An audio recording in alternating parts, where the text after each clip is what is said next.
Lume, bună ziua! Bunica și nepotul tremură la cota 1400. Sebastian înfulecă, se luptă cu o bucată de grătar. Oare câștigă lupta? Vântul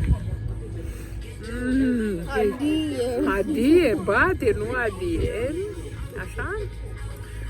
Leo a făcut comandă de pastramă de oaie și încă n-a gustat-o. Ce bună e! Eu deocamdată filmez și pe urmă mănânc 2 bucățele de costiță și 2 bucățele de pastramă. V-am pupat!